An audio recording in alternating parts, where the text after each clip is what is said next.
3, 2, 1. Audio Jungle. Audio Jungle.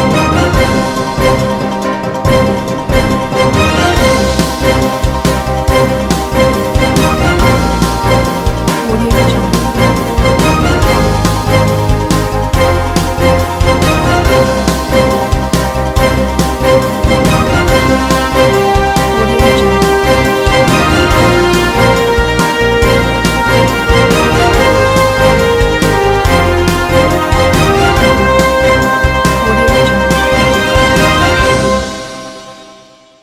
नमस्कार, मैं हूं नरेश राघानी और आप देख रहे हैं हॉराइजन न्यूज। जो है हमेशा मेरे से अथवा मेरे परिवार से हमेशा रंजिश रखता था हरी लंगड़ा और उसकी गैंग क्या नाम से यूपी के गुंडों से मेरे बच्चे की क्या नाम से जो जान ले ली उसने हत्या करवा दी है क्या नाम से।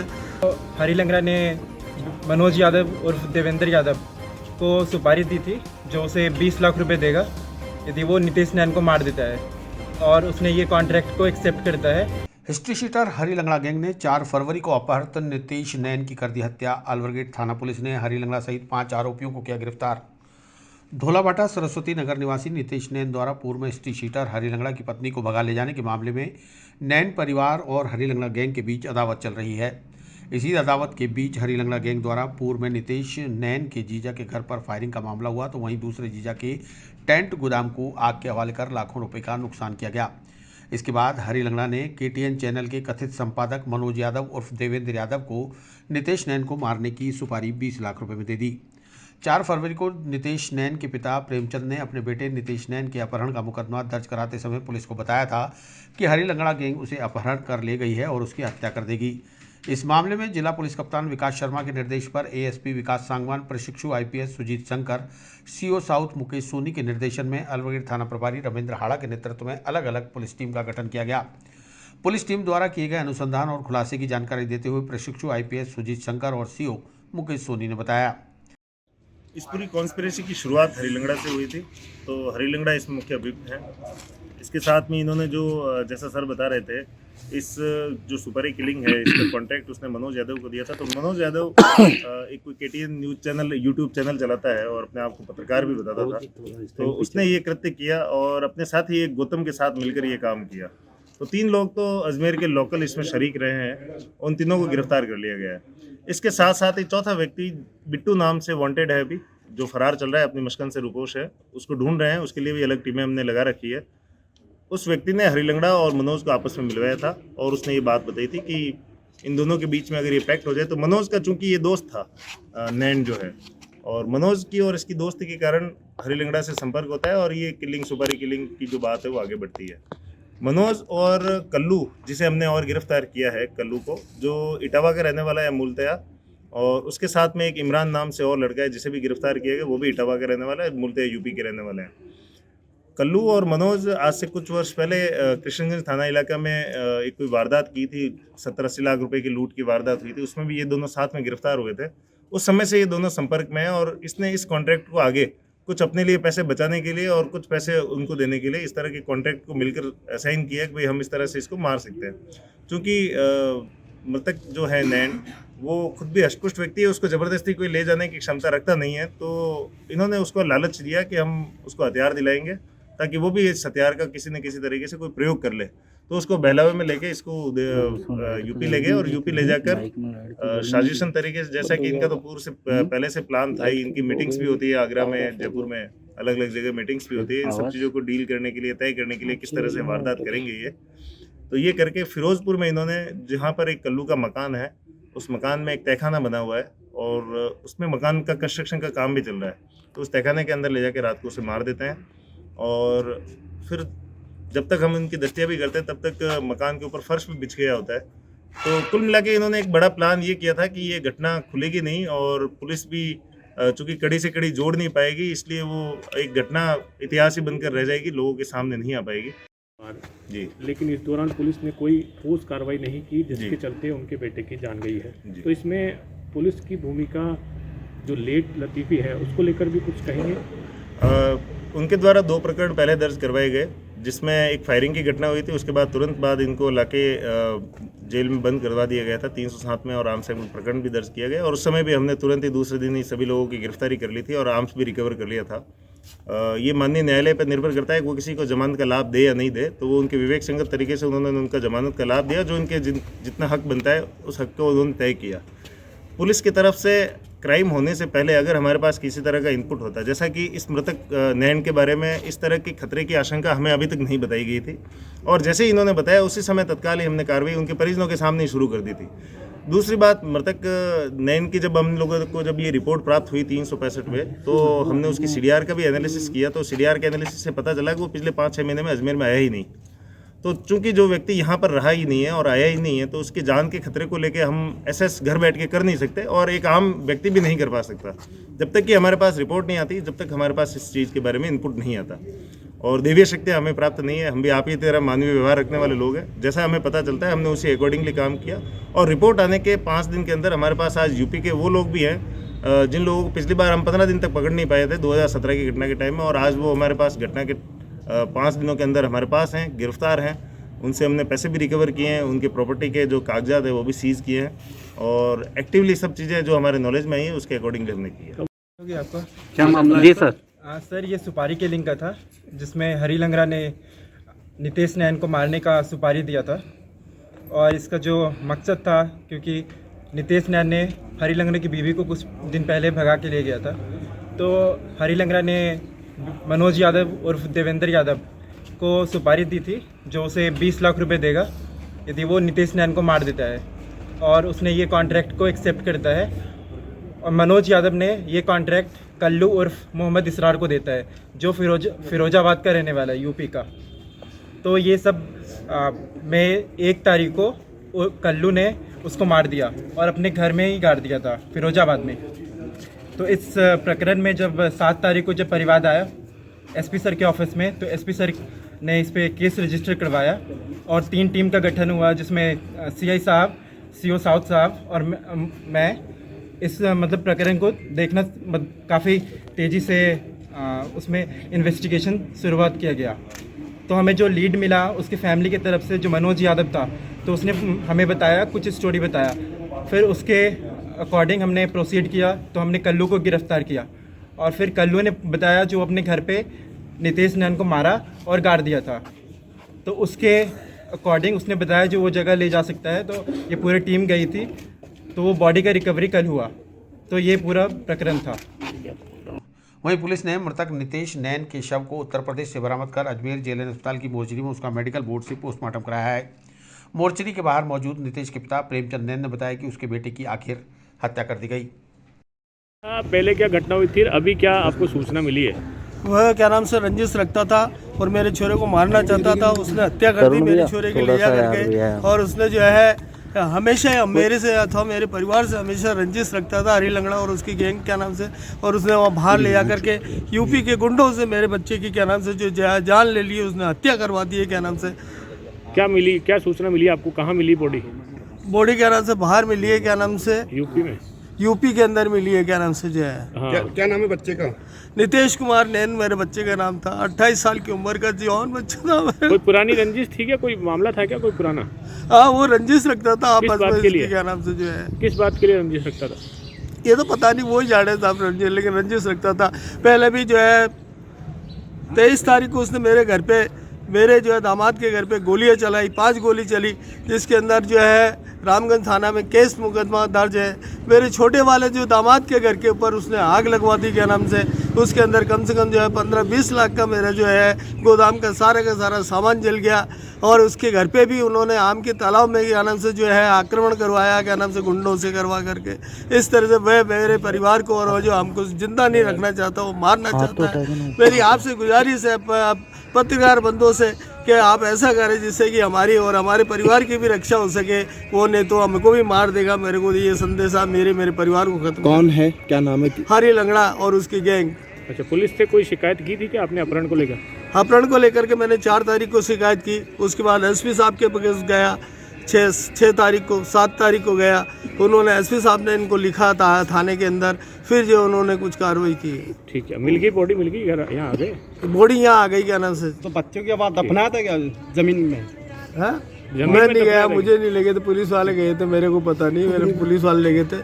लेकिन ऐसा सुना है क्या नाम से कि वहाँ जो मकान था, मकान के अंदर कोई नीचे अंडरग्राउंड बना हुआ था, उसके अंदर उसकी बॉडी को के अंदर से जो है दफना दिया गया था। कुंदन नगर चौराहे पर रोडवेज बस से ओवरटेक करने के दौरान कार हुई दुर्घटनाग्रस्त। डस्टर कार से सड़क किनारे खड़े 2 युवक हुए घायल, वहीं कार में सवार मां और बेटी भी हुई चोटग्रस्त। रविवार दोपहर कुंदन नगर चौराहे पर चंद्रोदय नगर में रहने वाली रेलवे हॉस्पिटल में कार्यरत अंशु नामक महिला की डस्टर कार रोडवेज बस से ओवरटेक करते वक्त सड़क किनारे खड़े 2 स्कूटर सवार युवकों को टक्कर मारकर दीवार में जा घुसी। इस दुर्घटना में कार में सवार अंशु और उनकी बेटी चोटिल हो गई, वहीं स्कूटर सवार दोनों युवक भी घायल हो गए, जिन्हें मौके पर पहुंचे सिविल लाइंस थाने के एएसआई चांद सिंह और मौजूद लोगों ने 108 एम्बुलेंस की मदद से जेएलएन अस्पताल पहुंचाया, जहां उनका इलाज जारी है। सिविल लाइंस थाने के एएसआई चांद सिंह ने बताया कि दुर्घटना की सूचना पर मौके पर पहुंचे हैं। प्रत्यक्षदर्शियों के मुताबिक डस्टर कार ने रोडवेज बस को ओवरटेक कर सड़क किनारे खड़े युवकों को टक्कर मार दी और खुद दीवार में जा टकराई। इस दुर्घटना में कार भी क्षतिग्रस्त हुई है, वहीं कार में सवार लोग व स्कूटर के पास खड़े युवक भी घायल हो गए हैं, जिन्हें अस्पताल पहुंचाया गया है। मामले की तफ्तीश की जा रही है। थाना सिविल लाइन पर जरिए टेलीफोन इतना मिली कि कुंदन नगर चौराहे पे एक स्कूटी और कार का एक्सीडेंट हुआ है। इतला पर मैं जाते के मौके पर आए तो एक कार नंबर RJ14 CW 0613 जिसने किसी रोडवेज बस को ओवरटेक करने के चक्कर में एक खड़े हुई स्कूटी के चालक के टक्कर मार दी, जिसमें स्कूटी चालक के चोटें आई है। कार में सवार लड़कियों के भी चोटें आई हैं, जिनको 108 से हॉस्पिटल भिजवा दिया गया। आगे जैसे इतना मिलेगी रिपोर्ट प्राप्त होगी, कार्रवाई की जाएगी। महिला चला रही थी कार? नहीं, ये अभी कंफर्म नहीं है, अभी ये देखेंगे रिपोर्ट प्राप्त होने पर उसको जेएलएन हॉस्पिटल भेज दिया 108 से। जैसी रिपोर्ट प्राप्त होगी कार्रवाई की जाएगी। वहीं कार चला रही महिला अंशु के देवर ने मौके पर पहुंचकर क्रेन की मदद से कार को निकलवाया। उनका कहना था कि पहले घायलों को उपचार मिले, यही उनकी प्राथमिकता है। उसके बाद जो भी होगा उसके हिसाब से कार्रवाई करेंगे। अभी तक जो वजह निकलकर सामने आई है वह यह है कि रोडवेज बस ने गफलत से बस चलाकर कार को ओवरटेक किया, जिससे उसकी भाभी घबरा गई और युवकों को टक्कर लगी और कार दीवार में जा घुसी। घटना हुई थी। घटना ये है कि मेरी भाभी और भतीजी और एक गुड़िया और थी गाड़ी में, अपने शायद स्कूल से आ रही होंगी, संस्कृति स्कूल से, तो इधर से आ रही थी। तो अब पता नहीं, रोड सुनने में आ रहा है, देखने में आ रहा है कि जो पत्तेदर्शी उन्होंने बताया कि रोडवेज वाला क्या वो एकदम से ओवरटेक कर गया, तो भाभी शायद चमक गई, एकदम से घबरा गई होंगी। तो इधर से कोई एक्टिवा वाले आ रहे थे या 3 जने एक्टिवा पे थे, खड़े थे, क्या थे ये तो और देखने में मालूम पड़ेगा। और उनको बचाते हुए यानी 2 व्हीलर वालों को बचाने की पूरी कोशिश करी और बचाते हुए फिर इधर दीवार में भिड़ गई भाभी। ठीक है, हाँ उनकी चोट आई है, अभी जेएलएन अस्पताल में लेके गए उन सबको, और कंधे में और बच्ची के सिर में भी और हाथ पैर में कहीं चोटें आई है, घुटने वगैरह में। और 2 व्हीलर पे जो थे उनको भी अस्पताल ले जाया गया। पहली प्राथमिकता यही थी कि भाई किसी के लगे नहीं, तुरंत अस्पताल पहुँचाया जाए, चाहे पक्ष कोई सा भी हो, और गाड़ी को दीवार में बचाते हुए यानी उनको भी बचाने का पूरा प्रयास कराया ताकि किसी की ज़्यादा जनहानि ना हो। भाभी साहब का क्या नाम है और क्या? हम चंद्रोदय रहती हैं भाभी, और रेलवे हॉस्पिटल में जॉब है उनकी। बच्ची के साथ स्कूल से आ रही होंगी शायद, और इसी वजह से मैं तुरंत पहुंचना पे यहाँ आया घटना पे, तो देखा गाड़ी इधर घुसी हुई थी। मालूम करा लोगों से, तो बोले रोडवेज वाला कोई गलत ओवरटेक कर गया, उससे चमक गई, ध्यान भटक गया, और इधर फिर बचाते हुए 2 व्हीलर वालों को भी बचाने का पूरा प्रयास कराया और दीवार में फिर गाड़ी चली गई। क्या नाम है भाभी साहब? गाड़ी का काफ़ी नुकसान हुआ है मेरे ख्याल से। गाड़ी पूरी इंश्योरेंस भी है अपनी, ऐसी बात नहीं है, इंश्योरेंस है, क्लेम है, सब कुछ है। तो बस यही है कि किसी की ज़्यादा चोट लगनी नहीं चाहिए, भगवान की उससे लगी नहीं ज़्यादा किसी की चोट, यही मैं कहना चाहता हूँ। कौन सी गाड़ी है? डस्टर। वार्ड नंबर 71 में विधायक कोष से स्वीकृत 18 लाख की लागत से निखरेंगे वैशाली नगर के उद्यान। वैशाली नगर स्थित प्रेम उद्यान, महावीर उद्यान और वीर उद्यान के जीर्णोद्धार और सौंदर्यीकरण कार्य का शिलान्यास। वैशाली नगर स्थित प्रेम उद्यान, महावीर उद्यान और वीर उद्यान के जीर्णोद्धार और सौंदर्यीकरण के कार्य में 18 लाख रुपए खर्च किए जाएंगे। इसके लिए उत्तर विधायक वासुदेव देवनानी ने विधायक कोटे से राशि स्वीकृत की है। अजमेर उत्तर के विधायक और पूर्व शिक्षा राज्य मंत्री वासुदेव देवनानी ने प्रेम उद्यान में आयोजित एक समारोह के दौरान कहा कि उन्हें विधायक कोटे में जो राशि मिलती है वह हर साल क्षेत्र के विकास कार्यों में खर्च की जाती है। मेरा प्रयास है कि क्षेत्र में सड़क, नाली, चिकित्सा, शिक्षा, रोशनी के अलावा अन्य विकास नियमित अंतराल पर तेज गति से होते रहें। खासकर मेरा लगाव उद्यानों के विकास पर अधिक रहता है, क्योंकि इन उद्यानों में लोग स्वस्थ होने के लिए आते हैं, बच्चे खेलकूद और मनोरंजन करते हैं। इसलिए उत्तर विधानसभा क्षेत्र के सभी पार्क विकसित और उपयोगी बने हुए हैं। इसी प्रकार आना सागर के चारों तरफ जो पाथवे बनाया गया उससे सुंदरता और बढ़ गई है, लोगों का अतिक्रमण रुक गया है। स्वच्छता में वृद्धि हुई है और लोग यहाँ घूमने आने लगे हैं। देवनानी ने रविवार को प्रेम उद्यान और वीर उद्यान और महावीर उद्यान में विकास कार्यों का विधिवत पूजन कर शिलान्यास पट्टिका का अनावरण किया। इस मौके पर प्रेम उद्यान समिति के अध्यक्ष गजेंद्र पंचोली ने कहा कि क्षेत्र के विकास में विधायक देवनानी का सदैव सहयोग रहा है। उन्हीं के प्रयासों से क्षेत्र की समस्याओं का निराकरण हो रहा है। पार्षद रमेश सोनी ने कहा कि वार्ड की बुनियादी समस्याओं को लेकर मैं काफ़ी गंभीर हूँ। जब भी मैंने विधायक देवनानी के सामने क्षेत्र के लोगों की मांग रखी, उसका उन्होंने हल किया है। उद्यान विकास में विधायक कोटे से तीनों उद्यानों के लिए 6-6 लाख रुपए मंजूर किए गए हैं।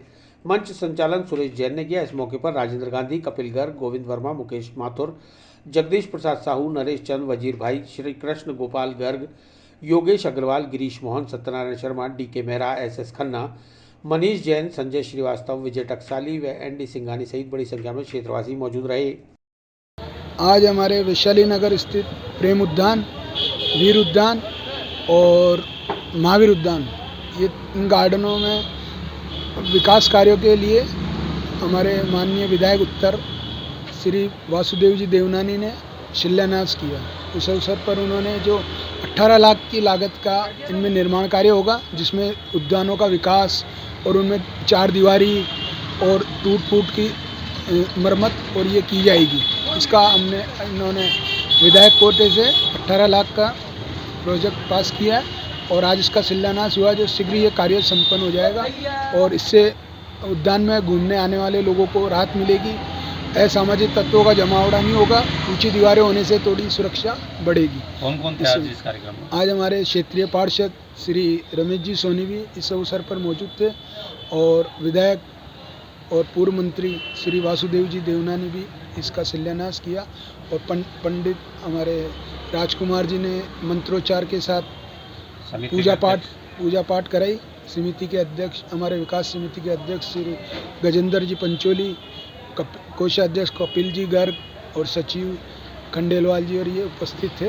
भारतीय जनता पार्टी अजमेर शहर जिला संगठन की महत्वपूर्ण बैठक का आयोजन। बैठक में समर्पण निधि महाअभियान, सशक्त मंडल अभियान व 15 फरवरी को जयपुर में होने वाले विधानसभा घेराव को लेकर हुई चर्चा। भारतीय जनता पार्टी शहर जिला अजमेर की महत्वपूर्ण बैठक एक निजी होटल में आयोजित की गई, जिसमें समर्पण निधि महाअभियान, सशक्त मंडल अभियान और आगामी 15 फरवरी को जयपुर में होने वाले विधानसभा घेराव को लेकर चर्चा की गई।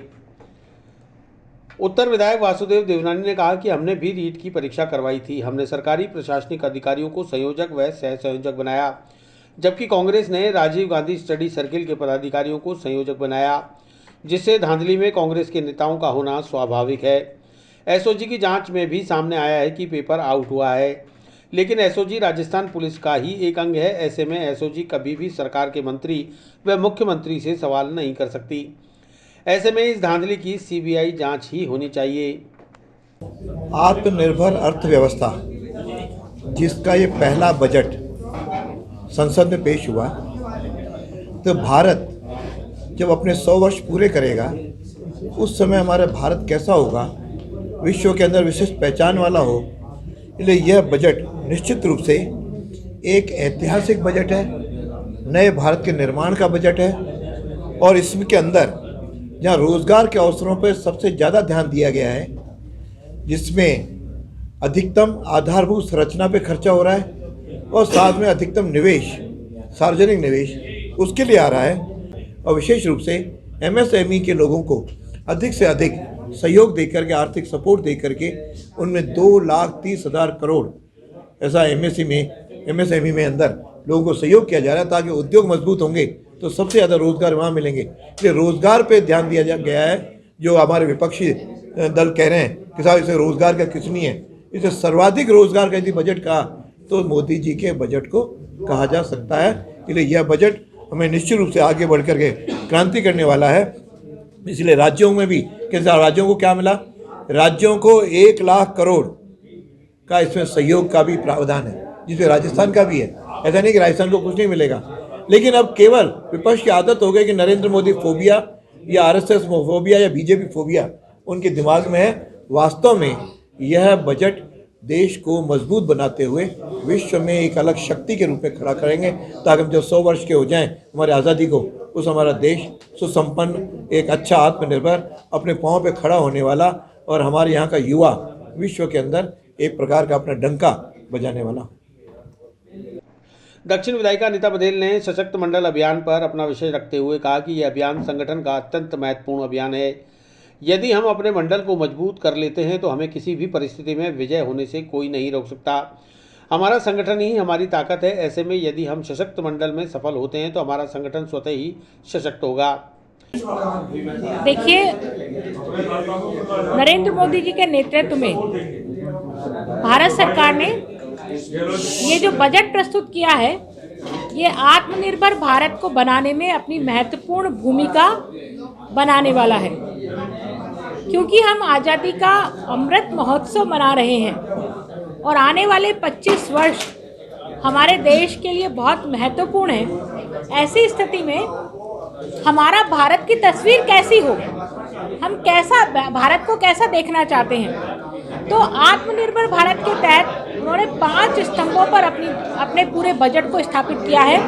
उन 5 स्तंभों में इकोनॉमी, अर्थव्यवस्था, वो अर्थव्यवस्था जो है, नरेंद्र मोदी जी चाहते हैं कि हमारे देश की अर्थव्यवस्था $5 मिलियन हो, और उस नाते से एमएसएमई को कैसे बढ़ावा मिल सकता है, उस एमएसएमई को जिसका रोजगार के क्षेत्र में एक बहुत बड़ा योगदान है, उसके लिए इस अर्थव्यवस्था को कैसे मजबूत किया जाए। तो आत्मनिर्भर भारत में ये सभी जो उद्यम है वो स्थापित हो रहे हैं, उसमें रोजगार भी मिल रहा है, तो रोजगार की दृष्टि से भी बढ़ावा मिल रहा है, लोगों को अपनी अर्थोपार्जन के लिए रोजगार भी मिल रहा है, और हम इंडस्ट्री के माध्यम से इन चीज़ों की पूर्ति कर पा रहे हैं, हमारी सेना की पूर्ति कर पा रहे हैं, और हम उनको विदेश में भी दे पा रहे हैं। तो सभी फिल्में, इसलिए ये समावेशी बजट है। महिलाओं के क्षेत्र में 2 लाख आंगनबाड़ी केंद्रों को क्रमोन्नत करने की बात कही गई है।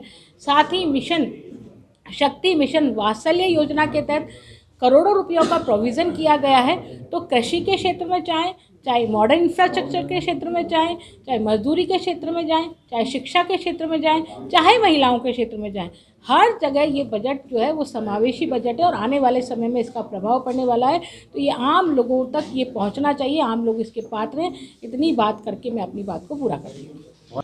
सांसद भागीरथ चौधरी ने संसद में केंद्रीय वित्त मंत्री निर्मला सीतारमण द्वारा पेश किए गए आम बजट 2021-22 की विवेचना करते हुए कहा कि इस बजट से भारत के प्रत्येक आमजन को भविष्य में बड़ा फायदा पहुंचने वाला है। हम आज़ादी का 75वां अमृत महोत्सव मना रहे हैं और बजट को आगामी 25 वर्ष की दूरगामी सोच को लेकर बनाया गया है। यह बजट सर्व समाज के हितार्थ बनाया गया बजट है। लेकर और इतना विजन लेकर इस बजट को बनाया गया है, इसलिए नहीं तो मैंने कहा ना, इस वस्तु के दाम बढ़ा दिए, इस वस्तु के दाम बढ़ा दिए, ऐसा नहीं है। शक्ति इसको गति देने के लिए, इसको पुष्टता देने के लिए इसको इस तरह से बनाया गया है। संगठन प्रभारी वीरमदेव सिंह ने बैठक में उपस्थित सभी लोगों को आगामी 15 फरवरी को विधानसभा घेराव में अजमेर से ज़्यादा संख्या में लेकर जाने का आग्रह किया। भाजपा शहर जिला अध्यक्ष डॉक्टर प्रियशील हाड़ा ने कहा कि सभी के सहयोग से अजमेर में अब तक के सभी कार्यक्रम सफल हुए हैं और अजमेर शहर के कार्यकर्ताओं के सहयोग से आगामी 15 फरवरी को 5000 से ज़्यादा लोग जयपुर विधानसभा घेराव के लिए कूच करेंगे। समर्पण निधि महाअभियान के संयोजक धर्मेंद्र गहलोत ने कहा कि अब तक लगभग 60 लाख रुपए की सहयोग राशि एकत्रित हो चुकी है एवं सभी के सहयोग से हम राजस्थान में प्रथम 3 स्थान में आने का प्रयास करेंगे। बैठक का संचालन जिला मंत्री संपत सांखला ने किया। धन्यवाद महामंत्री रमेश सोनी ने दिया। बैठक में महामंत्री वेद प्रकाश दादीच, उपमहापौर नीरज जैन, आनंद सिंह राजावत, जय किशन पारवानी, मोहन लालवानी, प्रकाश बंसल, महेंद्र जादव, हेमंत सांकला, सतीश बंसल, दीपेंद्र लालवानी, प्रभाष शर्मा, भवानी सिंह जेदिया, राजेश घाटे, हितेश डाबरिया, महेंद्र रावत, विपिन काबरा, गंगाराम सैनी, सत्यनारायण शर्मा, संदीप गोयल, अनुभव शर्मा, सोहन शर्मा, प्रेम प्रकाश, सुरेंद्र मंडरवाल, जयराम मालाकार, भारती श्रीवास्तव, अंकित गुर्जर, रचित कछावा आदि कई लोग मौजूद रहे। गंज थाना अंतर्गत पंचोली चौराहे पर एक सोने मकान को चोरों ने बनाया निशाना। मकान मालिक रहते हैं विदेश में। चोर लगभग 9 लाख रुपए के माल पर कर गए हाथ साफ। गंज थाना अंतर्गत पंचोली चौराहे पर एक मकान में रहने वाले किराएदार इंदर हलवाई ने विदेश में रह रहे मकान मालिक के भाई राजेंद्र पंचोली को फोन पर चोरी की सूचना दी। राजेंद्र पंचोली ने जब मकान में आकर देखा तो घर के ताले टूटे हुए थे और अलमारी व बक्सों का सभी सामान अस्त व्यस्त पड़ा हुआ था। चोरी की सूचना पर पड़ोस में रहने वाले उनके परिचित गोपाल जी, सोमदत्त यादव, बंटी, जयकिशन आदि भी मौके पर पहुंच गए और चोरी की सूचना गंज थाना पुलिस को दी। पुलिस ने घटनास्थल पर पहुंचकर मौका नक्शा बनाकर अनुसंधान शुरू कर दिया है। राजेंद्र पंचोली ने बताया कि उन्हें घर में रखे सामान की जानकारी नहीं थी, लिहाजा घर की चाबियां विदेश में रहने वाले उनके भाइयों के पास है। जब उनसे पूछताछ की तो उन्होंने बताया कि 3000 पाउंड, 40,000 की नकदी, 10 ग्राम सोने के 6 बिस्किट, 25 ग्राम सोने की चैन, 60 ग्राम सोने के टॉप्स, 200 ग्राम की पायजेब सहित घर के कागजात और गाड़ी के कागजात चोरी हुए हैं। कुल मिलाकर 8 से 9 लाख रुपए का माल चोरी होने का अंदेशा है। बहरहाल गंज थाना पुलिस जांच पड़ताल में जुटी हुई है। जी पंचोली तो एक्सपायर हो गए हैं। 7 तारीख को ये चोरी हुई है, जिसके अंदर जो मेरे कैदा इंदर हलवाई ने मेरे को फ़ोन करके बताया कि आपके घर के ताले टूटे हुए हैं, अलमारियाँ वगैरह सब है। तो फिर गोपाल जी भाई साहब, ये सोमदत्त जी यादव वकील, बंटी भैया पतासे वाले, जय किशन जी आए, वो भी आए, देख के गए। फिर इसके बाद उन्होंने फ़ोन किया, पुलिस चौकी से आया, उन्होंने पूरा वीडियो वगैरह के फोटोग्राफ करके ले गए। और जब 7 तारीख पता, मैं 11 तारीख को जब आया तो पूरे घर के सब पूरे लॉकर वगैरह सब ताले जो टूटे हुए थे। फिर मैंने आके देखा तो मेरे 2 भाई विदेश में रहते हैं, क्योंकि अलमारी की चाबी उनके पास होती थी। तो मैंने पूछा भाई क्या क्या सामान रखा हुआ था, तो उन्होंने कहा कि 3000 पाउंड तो विदेशी वो पाउंड थे और 40,000 नगद कैश थे और 10-10 ग्राम के 6 सोने के बिस्कुट और उसकी 25 ग्राम की सोने की वो चैन और कान के टॉप 60 ग्राम के 200 ग्राम की पायजब, ये सामान सब चोरी चला गया। और कितने का माल था? ये तकरीबन 8 से 9 लाख का माल था और घर के दस्तावेज, बाइक के और कार के कागज वगैरह सब चले गए उसमें। आपने मुकदमा दर्ज करा दिया? हाँ, मुकदमा दर्ज हो गया सब कुछ। वो कल भी पुलिस वाला आया, माइन का मुआयना करके नक्शा वगैरह बना के लेके चले गए वो। उनका भी अच्छा सहयोग रहा